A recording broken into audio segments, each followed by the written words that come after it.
કચ્છના રણમાં સૌથી વધુ માનવ કંકાલો અને પ્રાચીન વસાહતના અવશેષોની શોધ. રણની રેતી નીચે દફનાયેલો હજારો વર્ષ જૂનો ઇતિહાસ બહાર આવ્યો. માટીના વાસણો, તાંબાનો સિક્કો સહિત અનેક ઐતિહાસિક પુરાવા મળ્યા. આ શોધ સિંધુ ખીણ સંસ્કૃતિના ઉત્તરકાળ અથવા મધ્યકાલીન યુગ સાથે જોડાયેલી હોવાનો પ્રાથમિક અંદાજ.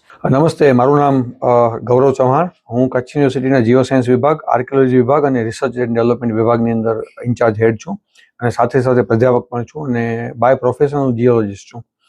આપણે વાત કરીએ તો હમણાં જ રિસેન્ટલી જે ન્યૂઝ આપણે ચર્ચામાં છે કે કચ્છની રણની જે ઇન્ડો પાક બોર્ડર છે એ વિસ્તારની અંદર વેસ્ટર્ન ગ્રેટ રન ઓફ કચ્છની અંદર એક અલગ જ આર્કિયોલોજીકલ સાઇટ મળી છે. આ સાઇટની વિશેષતા એ છે કે ત્યાં કને માણસોનો એવિડન્સ મળ્યો છે. સૌથી વધારે ત્યાં માણસોના કંકાલ જમીન ઉપર તમને જોવા મળે છે. શરૂઆતમાં 2024 પહેલા BSFના ઓફિસર્સે પેટ્રોલિંગ દરમિયાન આ સાઇટને જોઈ હતી અને અચાનકથી આટલા બધા માણસો દેખાય એટલે એને ઉજળા હુઆ ગાંવ કહેતા અથવા તો બરબાદ ગાંવ કહેતા. જ્યારે 2024માં BSFએ અત્યારે હાલમાં જે સ્ટેચ્યુ ઓફ યુનિટીમાં શ્રી નારાયણ માધુ છે એડિશનલ કલેક્ટર, એઓને માહિતી આપી કે આ પ્રકારનું કંઈક છે અને યોગાનુયોગ કચ્છ યુનિવર્સિટીના કુલપતિ ત્યાં કોઈક મિટિંગમાં હોય તો માધુ સાહેબે કુલપતિશ્રીને કીધું કે તમારા કચ્છમાં આવું કંઈક છે. એટલે કુલપતિએ મને ફોટા આપી અને મને કીધું કે આ સાઇટ આપણે ગોતવાની છે અને આની ઉપર બહુ સારું રિસર્ચ થઈ શકે છે. એટલે માણસોને જોયા અને આ બધી સાઇટ જોઈ એટલે હું પણ બહુ એક્સાઇટેડ હતો.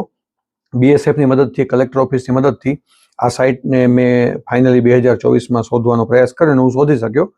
હું જ્યારે ત્યાં ગયો તો હું પોતે એકદમ પહેલાં તો મતલબ શોક થઈ ગયો કે આટલા બધા લોકો, મતલબ લેડીઝ છે, જેન્ટ્સ છે ત્યાં કને, અને બધેની બરિયલ પેટર્ન પણ એક સિસ્ટમેટિક બધે બરી કરેલા છે, બરાબર ને, જેનું માથું નોર્થમાં છે, પગ સાઉથમાં છે અને વેસ્ટ તરફ બધેનું મોઢું છે. એટલે કોઈક ધાર્મિક માન્યતા પણ હોઈ શકે છે અને આટલા બધા લોકોનું ત્યાં કને એક સાથે બરી થાવું મતલબ કોઈક હોનારત પણ થઈ હોઈ શકે છે. પણ શોકિંગ તો બધું એ લાગ્યું કે એની આજુબાજુ જ્યારે અમે ફિલ્ડ કર્યું ત્યારે 4 થી 5 બીજી સાઇડ મળી જ્યાં કને બહુ બધા માટીના વાસણો મળ્યા, અમુક ઘર મળ્યા અને ટોયસ મળ્યા, માટીના ટોયસ મળ્યા, ટેરાકોટા ઊંટ ને એવું બધું મળ્યું.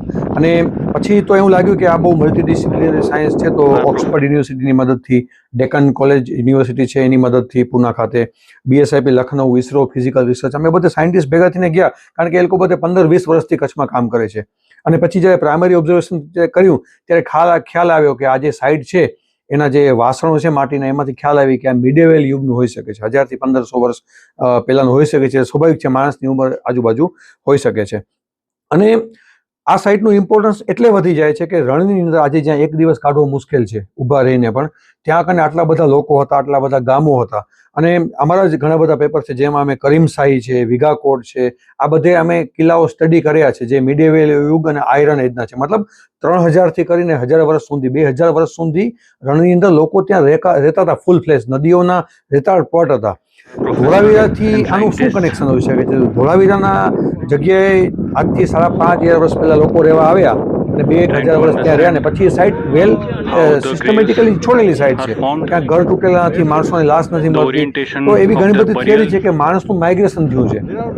ધોળાવીરાના યુગમાં સિંધુ નદીના વેણ ત્યાં આવતા હતા, પણ ધોળાવીરાના યુગમાંથી જ્યારે લોકોએ સાઇટ છોડીને ઘણી બધી હડપ્પન સાઇટ છોડી ત્યારે એવું માનવામાં આવે છે કે ઘણા સભ્યતાઓ ઇન્ડો ગેંગેટિક પ્લેન તરફ ગઈ અને ઇન્ડસ રિવર જે વેસ્ટમાં શિફ્ટ થઈ તો લોકો રિવરની બાજુમાં આવ્યા, બરાબર ને. તો અગર ધોળાવીરાને એ બધે યુગના લોકો જો રિવરની બાજુમાં આવે તો એ લોકોને રણમાં આવવું પડે. તો આજે જે રણ તમને ચીકણી માટીનું દેખાય છે એ રણ ખરેખર રણ નથી, પણ ત્યારે રણ નહોતું. ત્યારે એ સિંધુ નદીના રેતાળ પ્રદેશો હતા જે ફળદ્રુપ હતા, જ્યાં કને મીઠું પાણી આવતું હર વર્ષે અને એની વચ્ચે નાનકડા જે ઊંચાઈવાળા જગ્યા હતી ત્યાં કને આ લોકો રહેતા હશે. આ જગ્યાએ ચોખા અને એ બધી વસ્તુ મળે તો ત્યાં હોઈ શકે છે કે સારી ખેતી પણ થતી, માટીના વાસણો મળે છે, ત્યાં સારું કલ્ચર હતું, લોકોની અવરજવર હતી. ત્યાં અમને કોપરના કોઇન્સ પણ મળ્યા છે, બરાબર. એટલે એની ચલણ પણ વિગાકોટ અને પાકિસ્તાનની આજુબાજુ સાઇડ છે જેમ કે કિરિયો કોટ છે, કંજરકોટ છે, રહીમ કી બજાર છે, મરકાન છે, કોટ ખાડી છે. આ બધી સાઇડથી જે રિસર્ચ થયું છે એના બધે અસ્મીઓને મળે છે. અને પ્રાઇમરી હિસ્ટ્રીનું ડોક્યુમેન્ટ સ્ટડી કર્યું તો એવું લાગે છે કે સુમરા ડાયનેસ્ટી હતી એના સાથે આનું કાંઈક લેવા દેવા છે. અત્યારે જમીનની ઉપર કંકાલ દેખાવો મતલબ કે એમ તો દેખાય ને. આજે કોઈ પણ કંકાલને આપણે જો બરી કરવો હોય સિસ્ટમેટિક કરી એને દફન કરીએ તો 3 ફૂટનો ખાડો ખોદવો પડે. એની અંદર આપણે એની વિધિ કોઈ પણ કરતા હોય છે. પણ આ તો સરફેસ ઉપર દેખાય છે. એનો મતલબ કે કોઈ પણ એવી હોનારતના કારણે જમીન ઉપર આવી હોય કે ઉપરની બધી માટી ધોવાઈ ગઈ હોય અને આ કંકાલ તમને જોવા મળે છે. આ સાઇટને કચ્છના વેસ્ટર્ન ગ્રેટ રન ઓફ કચ્છની ઘણી બધી સાઇટ છે, 40થી વધારે સાઇટ છે નાનકડી મોટી, જે ધોળાવીરાનો પછીનો યુગ અને આપણા પહેલાનો યુગનું કનેક્શન સમજવામાં બહુ ઇમ્પોર્ટન્સ છે. તો આ બધી સાઇટને સંગ્રહિત કરવી જોઈએ. આ સાઇટ ઉપર તત્કાલીન જે કલેક્ટર આનંદ પટેલ સાહેબ હતા એ ખુદ આવેલા હતા. ઇવન વાઇસ ચાન્સલર કચ્છ યુનિવર્સિટીના મોહનભાઈ પટેલ, મહેશ ઠક્કર સાહેબ BSIPના ડાયરેક્ટર, એવા ઘણા બધા લોકો આ સાઇટ ઉપર આવેલા છે. અને કલેક્ટર સાહેબે તો અમારી પાસે પ્રપોઝલ પણ મંગાવી હતી કે આવી બધી સાઇટનું લિસ્ટ આપો, જે અમે આપેલું છે, જેને ભવિષ્યમાં નીમ થાય, પ્રોટેક્ટ થાય અને રિસર્ચ માટે ભવિષ્યમાં આગળ તમે ઘણું બધું કરી શકો એવી સભ્યતાઓ છે. તો હું તો એમ કહું છું કે ગ્રેટ રન ઓફ કચ્છ જે છે એ આજે જે દેખાય છે, પહેલા તો નારાયણ સરોવરની ઉપર કોટરી, લખપતની ઉપર કોટરી ફોર્ટ છે, વસ્તા બંદર ક્રીકની અંદર છે, એવા અસંખ્ય કિલ્લાઓ છે જે રણની અંદર છે, જેની શોધખોળ થાય તો આપણે હ્યુમનનું ઇવોલ્યુશન અને આપણે એક સમજ પડે કે ભાઈ ગમે એટલો ડેવલપમેન્ટ થતું હોય પણ જો આપણે કુદરતની સામે આપણે કાંઈ નથી, કુદરતી આપત્તિઓથી આપણે સાચવવું પડે. એનું એક ક્લાસિકલ એક્ઝામ્પલ છે ગ્રેટ રન ઓફ કચ્છ. અને મને વિશ્વાસ છે કે અમે ભવિષ્યમાં આર્કિયોલોજીકલ સર્વે ઓફ ઇન્ડિયા, ગુજરાતનું આર્કિયોલોજીકલ સર્વે છે એની પાસે પરમિશન લઈ અને જે કંકાલ છે એનું ડેટિંગ કરવાનો પ્રયાસ કરશું, એનું DNA નો સ્ટડી અભ્યાસ કરવાનો પ્રયાસ કરશું. જે માટીના વાસણો, ઈંટું છે એની પણ ઉંમર નીકળે, એની ઉંમર કાઢશું અને રણનું આ કેવી રીતે દ્રશ્ય બદલાણું છે એને સમજવાનો પ્રયાસ કરશું.